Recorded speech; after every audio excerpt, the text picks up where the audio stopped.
Today we will discuss two other important acts of self-care: diet and sleep. First, diet. What and how you eat creates an undercurrent for your entire day. It can provide steady energy and stability, or it can quietly add a significant burden.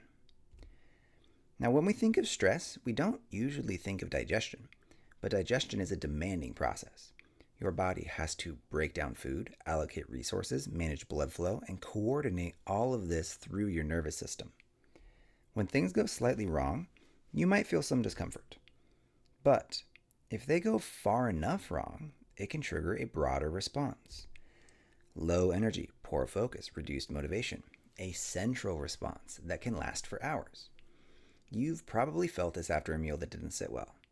That's always a burden, but is especially impactful if it happens during a time when you need to perform. Now, I am not a dietitian, and I'm speaking generally to a wide audience, so I will not give specific food prescriptions. But through a burnout lens, there are a few high-value ideas.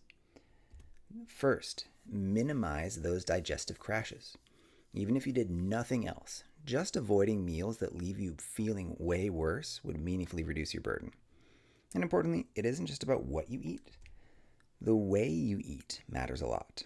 Eating too much, too quickly, while distracted, or in a stressed, sympathetic state all increase the likelihood of a big negative response. Many people focus heavily on which foods feel good or bad, but overlook the mechanics of how they're eating. Second, optimize for stable energy. That alone filters a lot of choices.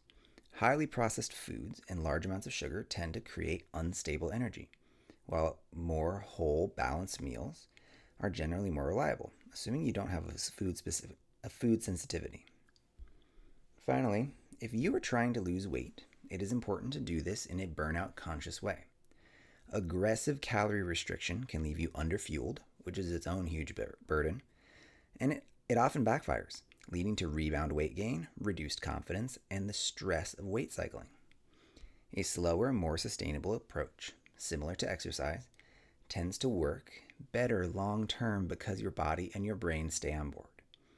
Regarding diet, this is your main takeaway.